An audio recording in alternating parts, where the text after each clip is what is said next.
tatlo ka mga sapat nga nakakuy sa duta. Sila ang makadalasing dako nga gamo nga ilagan dabukan. Dako ang kahalitan sa tanan nga mga katawhan kag kapungsuran sa bukos nga kalibutan. Agod nga mga ibwal kag magalapta pagid ang nagkalain-lain nga parte sang kalibutan. Ang magadalasing dako ang kalaglagan sa mga katawan sa bukos kalibutan. Ang magadalaman sing dako ang krisis sa bukos nga kalibutan. Ang negosyo pang kalibutan nga ila ginhimo nga dako ang gamo sining mga sapa nga nagailinaway. Makatuga ini sing dako nga epekto sa negosyo pang kalibutan.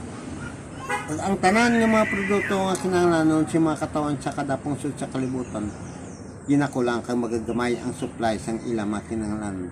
Ang negosyo pang kalibutan hindi makaulag tungod sining gira nga ginduga sa mga sapa.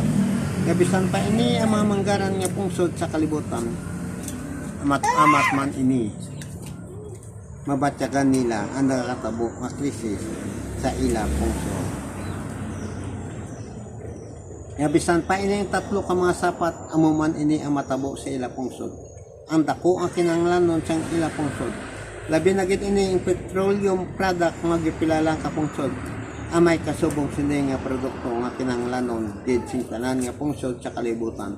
Agkun mahalitan ini ang ginakuwaan sing mga petroleum product tungod sining dako nga gamo.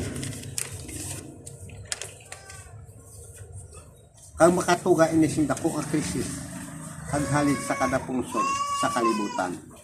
Kag kulangon kag magabyutay ang supply sining petroleum product sa kada pungsod. Kag magaabot ang dakong krisis sa petroleum product sa kalibutan. Kag magahinay ang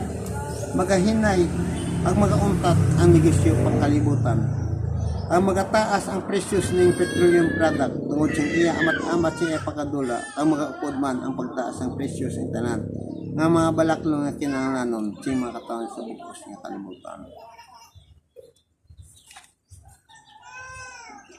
Ang madamong apungsod ang mahalitan kag may epektuhan kung madula ini mga petroleum product. Kag ang una nga makabatyag sini ang mga pungsod nga wala sing kasubong sini nga produkto nga nagasalig kag nagabakal sa iban nga mga pungsod. Ang dire mabatyagan sa kada pungsod ang dako nga krisis sa petroleum product ang mag-aabot sa pungsod. Tungod sining krisis sa petroleum product nga isa nga nagapagiho sa negosyo sa ila pungsod. Ang tungod sa pagkadula sini mga produkto sa ila pungsod kay ini kinahanglanon gid nila nga mag-aabot sa ila pungsod. Ang hindi normal kapag pangabuhi sa mga katawhan sa sini nga pungsod. Kapigaduhon, kapiraot, kabudlayan, sang ila paginamoy. Ang pagpangabuhi sa ila pungsod. Nga wala pa nila naagyan sa ila kabuhi. Kaya bisan pa ini,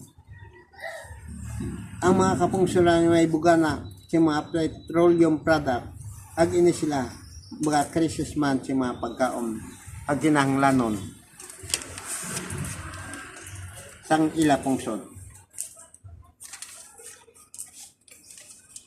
Kang mga dugang pagid ang ibal sing gamo kapag ilinaway si mga pungsod sa kalibutan.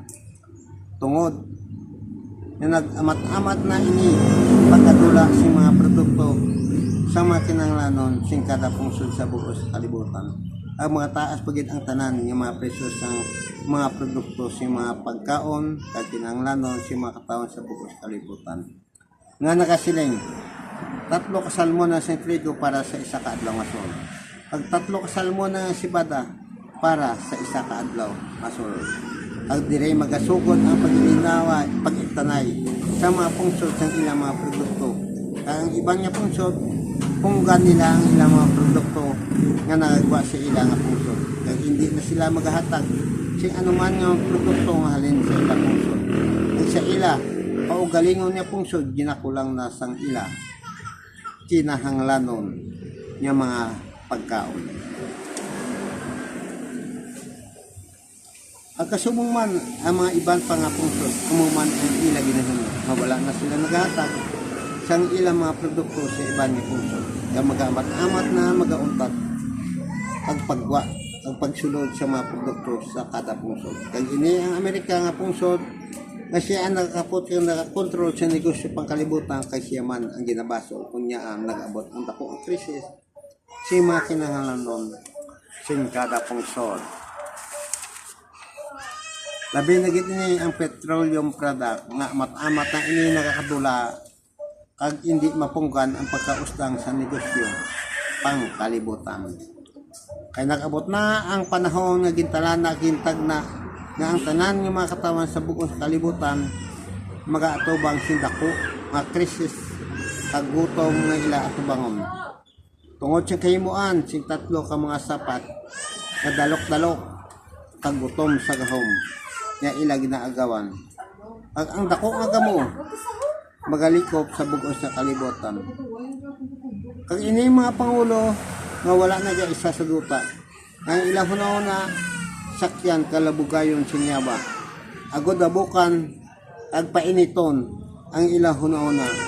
Agod maghimo pagit sila sinda ko ang gamo nga kahadlukan sa bugos sa kalibutan.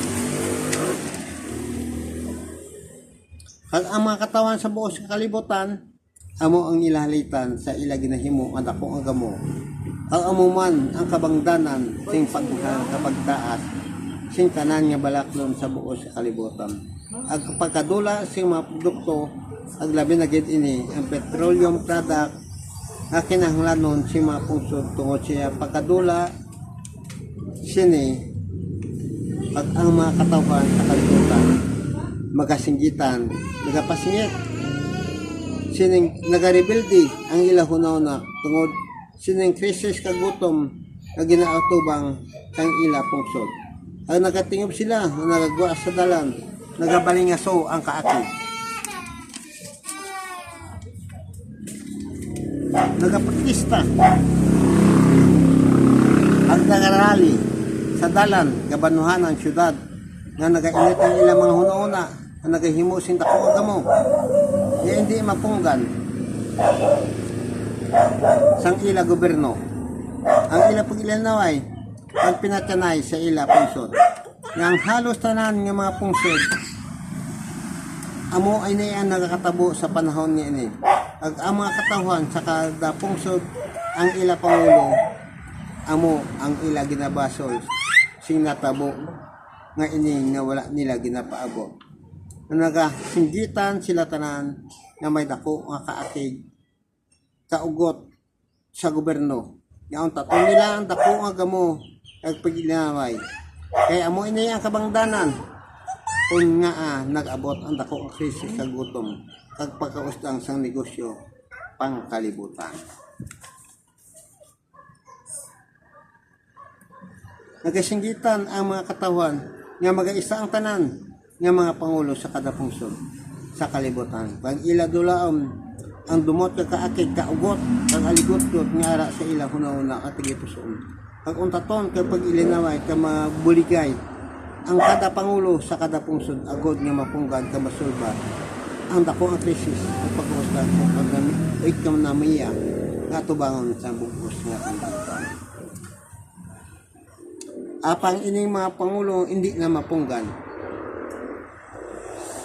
sang ila ginahimo nga dako ang gamo kag paglinaway ang ila inupisahan kagindabukan sa sining nga mga pangulo agod nga magalaptas kag magalaptas na kalain-lain nga duo sa kalibutan nga hindi mapunggan ang nangin bungol kag bulag na sila sa nga mga pangulo nga hindi na sila makabati ka makita sa singgitan sing ilan sa kupan. Kaya nag-abot na ang panahon nga gintalana kaya ining mga pungsod galako kang magagmay nga nagatindog sa duta ang mga tawhan magainaway ang mga pinatyanay. Tungod sining mga pangulo nga ang ilan dako nga dumot kagaagil sa isa kag isa aging tanom sila hunahuna katigipusoon nga wala na paras ang ilang hunahuna kag ang paminsaron Kasi niya mga pangulo, magadulong. Labog gayon ang sakyan sa malapit. Nga mo ang magatulod sa ila sa paghimo sing malaot nilimuon. Nga bisan pa, ang Diyo tayong kasanag na dula na sila permitan. Ang ila iniibugo ang kainit kakaakit kakaugos sa pungsod nga ila ginadumta. Ang nakita nila ang mga katawan nga ila nasakupan, may dako ini nga kainit kakaakit sa ila. Tungod sining krisis, nagutong nagbut sila pungsod. Ang ila pangulo, ang ila ginabasog sinitanan nga nakatabo sa ila pungsod. Kag ining mga pangulo nga may dako nga kaakid kag isa ka isa nga madugay na nila ginatago sa ila balatyag kay ila ini pagwakid pautos ang ila tanan nga kaakid agod nga magaligwang ila natago madumot kag kaakid sa ila tigay pusoon nga wala na pala kay ini ang pagingabutay kag ini nga ay mga pungsod sa kalibutan.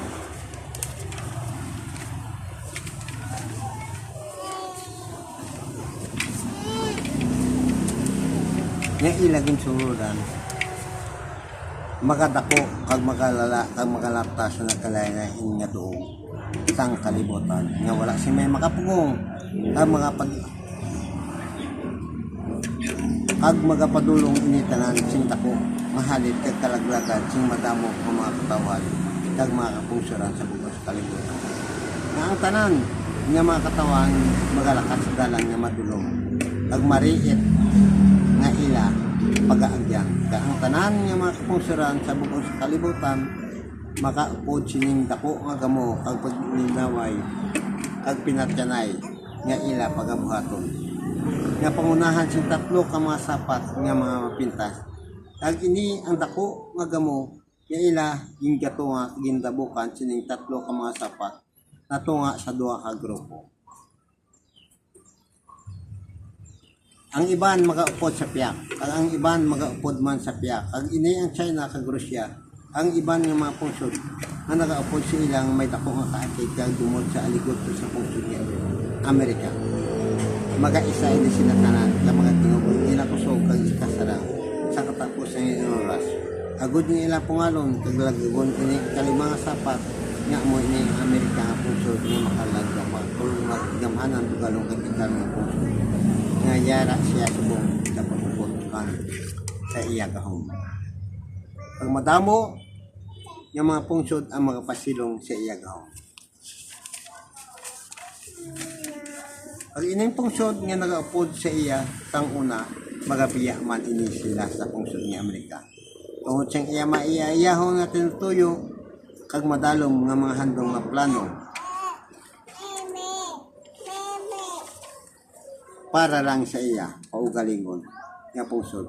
Kay ining pungsod nga nagahandom, kay ini nga pungsod nagahandom nga magasaka siya pinakamataas nga parte sa kalangitan, kag magapungko siya sa sinangadoog. Agod siya atang laon siya sing tanan nga pungsod sa kalibutan. Apang tungod sing mataas niya ang mga handom, malaglag ini siya. Kay madamo nga mga pungsod nga makakaagi siya tungod sang iya nga maiayahon nga tinutuyo. Tungod siyang pagbiya sa mga kaupod niya nga mga pungsod nga yara siya sa ital-ita nga sitwasyon. Kaamo ini ang kabangdanan kung nga madamo nga mga pungsod nga hindi na magaupod siya pagabuhaton. Nga ara man siya sa ital-ita nga sitwasyon. Kaya nakita nila kung ano ang madangtan sining ikalimang sapat nga gamanan. Buga lang patikan pungsod. Nagtingwaan sining duha ka sapat nga mga kapungsuran nga nga ila ginsulay nga mga dako pagka may dako ka kainit kag kaakit sa Amerika nga pungsod agod nga